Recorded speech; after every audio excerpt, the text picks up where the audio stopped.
सबसे पहले आपको गूगल को ओपन कर लेना है, अपने मोबाइल या लैपटॉप या जो भी ऑप्शन आपके पास हो। फिर इसमें आपको टाइप करना है CSC ओलंपियाड, बस इतना टाइप करना है, ठीक है, CSC ओलंपियाड। देन इसमें क्लिक करना है।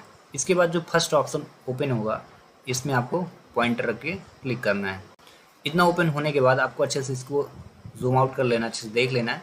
यहाँ पे देखें डेट शीट लिखा हुआ, VLE लॉगिन लिखा, यहाँ पे लॉगिन लिखा है और यहाँ रजिस्टर लिखा है। तो आप यहाँ लॉगिन के ऑप्शन पे क्लिक करेंगे। इसके बाद यहाँ लिखा है स्टूडेंट लॉगिन, क्योंकि आप स्टूडेंट हैं, पेपर देने वाले हैं, तो आपको इसमें क्लिक करना है, ठीक है।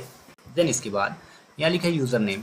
तो जब भी आपका रजिस्ट्रेशन हुआ होगा तो आपके पास मैसेज आया होगा, उसमें आपका यूज़र नेम और पासवर्ड दिया गया था, ठीक है, तो उसको आपको क्लिक करना है। देन इसके बाद आपको क्या करना है, पे कैप्चा फिल करना है। ये जो 4243 लिखा हुआ है इसको आपको यहाँ पे फिल करना है, ठीक है, 4243। देन लॉगिन करना है। इतना हो जाने के बाद आपको सिंपली लॉगिन पे क्लिक करना है। इसके बाद आप देखेंगे तो आपका ये जो आईडी इस नाम से होगी ओपन हो जाएगी। यहाँ पे क्लिक करें और जिस कैंडिडेट ने जितने सब्जेक्ट अप्लाई किया है उतने सब्जेक्ट यहाँ पे दिखेंगे। जैसे इन्होंने 2 सब्जेक्ट अप्लाई किया है, क्लास 8th इंग्लिश और क्लास 8th मैथमेटिक्स, ठीक है ना। अब इस पर आपको क्या करना है, व्यू करना है। जैसे आप इंग्लिश का पेपर देना चाहते हैं तो इसमें बहुत सारी फैसिलिटी दी गई हैं आपके पास। जैसे इसको क्लिक करके आप देख लेंगे, देखिए इंग्लिश है, इस पर क्लिक करें, सब्जेक्ट इंग्लिश में, तो क्या क्या फैसिलिटी दी है। देखिए आपको क्या क्या जो भी आपने फीस दिया उसके अंतर्गत आपको क्या क्या मिल रहा। पहला तो प्रैक्टिस टेस्ट मिल रहे हैं, ठीक है, ये देखिए क्यूज़ के द्वारा प्रैक्टिस टेस्ट मिल रहे हैं, ठीक है। दूसरा टॉपिक वाइज क्यूज़ दी गई हैं, ये देखिए हर चैप्टर, जो चैप्टर आने वाले हैं इसमें उसके अकॉर्डिंग इसमें क्यूज़ दिए हैं। देखिए 5 क्वेश्चन ईच पे। जैसे नाउन प्रोनाउन आने वाला है, सिलेबस है, आर्टिकल एडजेक्टिव आने वाला है, स्पेलिंग एंड एनालिसिस दिया है, प्रीफिक्स एंड सफिक्स है, टेंस है, डायरेक्ट इनडायरेक्ट नरेशन आने वाला है, सेंटेंसेस एंड सेंटेंसेस सीक्वेंसिंग आ रहे हैं, पोइट्री आएगा, राइटिंग प्रोफिशिएंसी आएगा, हाई ऑर्डर थिंकिंग, ठीक ना। और यहाँ पे देखें जितना भी सिलेबस है इसमें आपको पहले ही आपको बता दिया है, और इन सारी सिलेबस के अकॉर्डिंग आपको यहाँ पे स्टडी मटेरियल भी दिया है। यहाँ देखें टॉपिक वाइज क्यूज के बाद स्टडी मटेरियल दिया है, and detail performance analysis report भी है। अगर आप इन टेस्ट को देते हैं तो आपको जो भी आपका रिजल्ट होगा वो भी आपको दिखाएगा। और वैलिडिटी यानी ये जो क्वेश्चन है और जो इसमें जो मटेरियल आपको मिल रहा है इसकी वैलिडिटी क्या है, 2025 और 26 ओनली। इसके बाद अगला सत्र जब चालू होगा तो ये अपने आप ही हट जाएगा। जब आप अगली बार आप इसमें पेपर देने के लिए आप रजिस्ट्रेशन करेंगे तब फिर से ये ओपन होगा, ठीक है। तो यहाँ पे क्यूज़ लिखा है, इसमें देखें तो प्रैक्टिस। अगर आपको क्यूज़ देना है तो यहाँ पे स्टार्ट बटन पे क्लिक करेंगे और टेस्ट देंगे। प्रैक्टिस देना ये कब के लिए, एग्ज़ाम के पहले आप जितना हो सके तो प्रैक्टिस कर लें, अदरवाइज़ ये एक बार फिनिश होने के बाद दोबारा ओपन नहीं होगा, ठीक है। इसके बाद प्रैक्टिस के लिए आप प्रैक्टिस पे क्लिक करें। तो देखें जब आप क्यूज़ दे चुके हैं, मतलब अच्छी तैयारी आपकी हो जाए, तो यहाँ पे दिया गया है स्टार्ट। आप प्रैक्टिस सेट फर्स्ट को कितने बार आप पेपर दे सकते हैं, 1 बार दे सकते हैं, 2 बार और 3 बार, मतलब एक ही सेट का बार रिवीजन आप कितनी बार कर सकते हैं, 3 बार, ठीक ना। इस प्रकार से आपको 5 टेस्ट दिए गए हैं, जिसके अंतर्गत अगर आप प्रैक्टिस करते हैं तो बहुत सारा हेल्पफुल होगा, है ना। और आपको पहले से अवेयरनेस होगी कि हमको किस प्रकार से क्वेश्चन अटैम्प्ट करने हैं, किस प्रकार का क्वेश्चन का पेपर रहेगा, स्टैंडर्ड रहेगा, है ना, हर एक चीज़। और यहाँ पे आप देखेंगे थर्ड पे स्टडी मटेरियल, मतलब आपको जो आने वाला है सिलेबस के अकॉर्डिंग कुछ ना कुछ इंपॉर्टेंट चीज़ें दी गई हैं, और सिलेबस के अकॉर्डिंग आपको मोस्ट इम्पॉर्टेंट कहा जाए कि क्वेश्चन भी दिए गए हैं, मोस्ट इम्पॉर्टेंट टॉपिक भी। जैसे इंग्लिश है तो इसमें स्टडी मटेरियल पढ़ने के लिए, रिवीजन करने के लिए आपको दिया गया है, तो इसमें आप क्लिक करें। इंग्लिश मीडियम से ही ये डाउनलोड होगा, क्योंकि हिंदी मीडियम का ऑप्शन इसमें दिया नहीं है।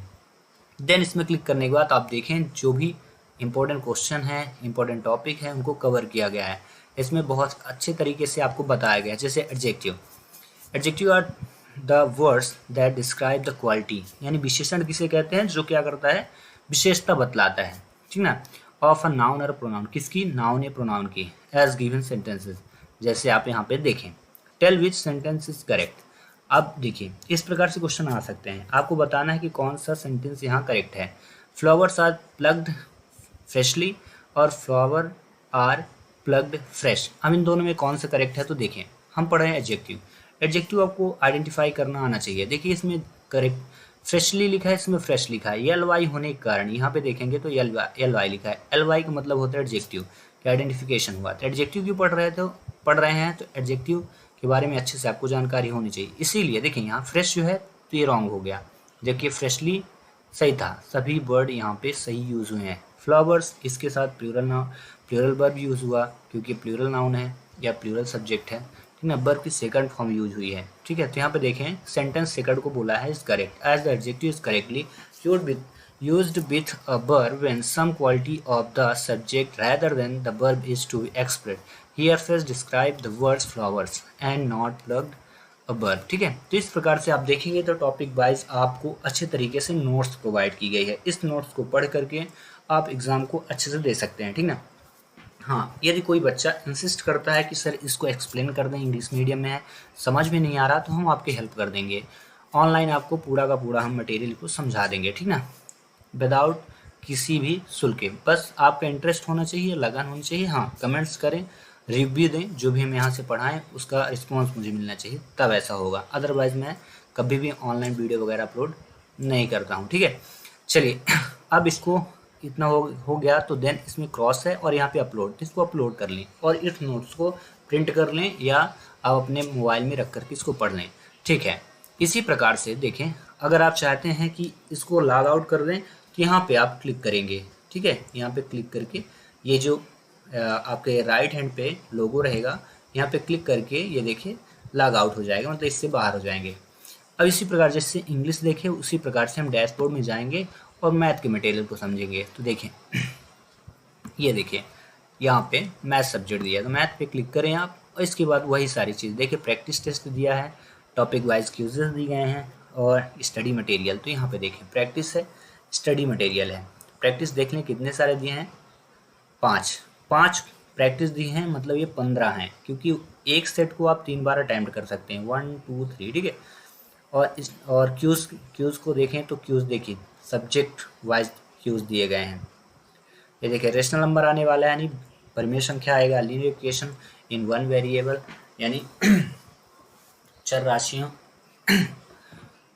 एक चर वाला जो क्या होता है समीकरण वो आने वाला है, अलजेब्रिक एक्सप्रेशन है, एंटिटीज आने हैं, मेंसुरेशन क्षेत्रमिति आना है, एक्सपोनेंट्स एंड पावर जैसे x पावर 2 x बार माइनस 10 को सॉल्व करने का फैक्टराइजेशन आना है, गुणनखंड, वर्बल थिंकिंग आनी है, हॉट क्वेश्चन आने हैं, ठीक ना, square roots, direct indirect, proportion, playing with number, non verbal thinking. कहा जाए कि 8th क्लास की पूरी NCERT की मैथ ही आने वाली। तो आप अच्छे से अगर आपकी पढ़ाई चल रही है क्यूब रूट्स तो आप इसको क्वालिफाई कर लेंगे, तो अच्छी प्रैक्टिस करें। हाँ, स्टडी मटेरियल मतलब क्या क्या इंपॉर्टेंट चीज़ें आने वाली हैं, तो देखिए यहाँ पे इंग्लिश से क्लिक करें और यहाँ से आपको नोट्स जो प्रोवाइड की गई है CSC के द्वारा, इसको आपको क्या करना है, प्रिंट निकाल लेना है, प्रिंट निकाल करके इसकी प्रैक्टिस करनी है, अच्छी खासी प्रैक्टिस करनी है। बहुत अच्छे तरीके से इसको कवर किया गया है। जैसे आप देखें तो चैप्टर फर्स्ट इसने कवर किया है क्यूब एंड क्यूब रूट, यानी घन और घन मूल। क्यूब के बारे में बोला है, क्यूब अ नंबर, डेफिनेशन दिया है, the cube of a number is the result of multiplying is the number by itself 3 times. यानी कोई भी संख्या का अगर आप 3 बार इंटू कर दें, गुणा कर दें, तो उस संख्या का वो क्या घन प्राप्त हो जाता है। जैसे 2 का क्यूब अगर निकालना है, यहाँ पे देखें अगर 2 का क्यूब निकालना है तो 2 को 3 बार इंटू किया गया तो घन निकल गया। ऐसी प्रॉपर्टीज ऑफ क्यूब्स, उसकी विशेषताएं क्या होती है, positive number cubes are always positive. अब यहाँ पे देखें जब भी एग्जाम में आएगा तो इस प्रकार से क्वेश्चन पूछे जाएंगे, ये प्रॉपर्टीज जो दी रहती है ये इंपॉर्टेंट बनते हैं ऑब्जेक्टिव में टाइप के क्वेश्चन में। तो positive numbers cubes are always positive, यानी किसी भी धनात्मक संख्या का जो घन होता है वो हमेशा धनात्मक रहता है। जैसे यहाँ पे देखें तो 2 लिखा है और 2 क्या धन है और इसका घन भी धन आया है, इन प्लस में आया है, ठीक है। वहीं negative number cubes are always negative, और अगर माइनस में है कोई संख्या और उसका हमें घन निकालना है तो हमेशा क्या होगा, निगेटिव ही आएगा।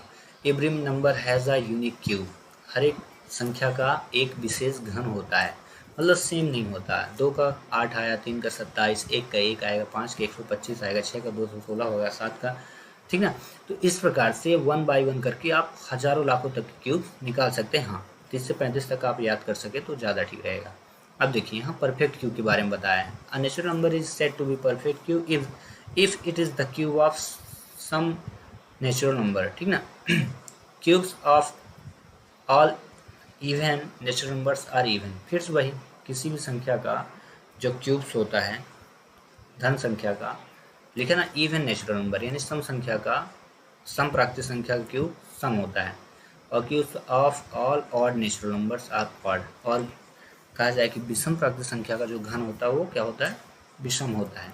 Cubes of negative integers are negative. अगर कोई ऋणात्मक आप पूर्णांक का घन निकाल रहे हैं तो ऋणात्मक रहेगा। इस प्रकार से चलिए इसके बारे में बाद में चर्चा करेंगे। आपको इस नोट्स को क्या करना है, नोट आउट करके इसका PDF वगैरह निकाल करके इनको सभी को आपको याद कर लेना है और टॉपिक वाइज की स्टडी करें, ठीक ना, जिससे आपको काफ़ी ज़्यादा हेल्प होगी पेपर देने में। हाँ चलिए इसको हम काट देते हैं। आप इस प्रकार से इंस्टॉल करके डाउनलोड कर लेंगे और प्रैक्टिस करेंगे। अब आते हैं, जैसे आपकी अच्छी खासी तैयारी है और नवंबर में पेपर है 1 नंबर से, तो आप यहाँ से प्रैक्टिस शुरू कर सकते हैं। क्यूज़ पहले चैप्टर से 5 क्यूज़ दिए हैं, 5 क्वेश्चन ईच। हर एक टेस्ट में, हर एक क्यूज़ में 5-5 क्वेश्चन दिए जाएंगे। इसको भी आप अटैम्प्ट कर सकते हैं, फिर इसके बाद आप प्रैक्टिस कर सकते हैं। इसमें कोई दिक्कत नहीं, एग्ज़ाम के पहले आप जितना करना चाहें तो कर लें, ठीक ना। हाँ, ध्यान ये भी रखना है कि आप पेपर नवंबर में दे सकते हैं या कि फिर दिसंबर में। यदि कोई बच्चा नवंबर में मिस कर देता है तो अगले माह यानी दिसंबर में पेपर दे सकता है। लेकिन यदि कोई बच्चा नवंबर में नहीं दे पाया और चाहता है कि दिसंबर में दे और दिसंबर में भी भूल गया तो फिर उसके चांसेस ख़त्म हैं। 2 ही बार चांसेस है। यदि किसी बच्चे के ये मन में आ रहा कि एक बार हम नवंबर में दे लें और नेक्स्ट अटैम्प्ट हम दिसंबर में दे लेंगे, मतलब एक ही कैंडिडेट 2 बार पेपर दे लेगा, तो ऐसा नहीं होने वाला है। एक ही अटैम्प्ट करना है, चाहे आप पहली बार दे लें या सेकंड बार, ठीक ना।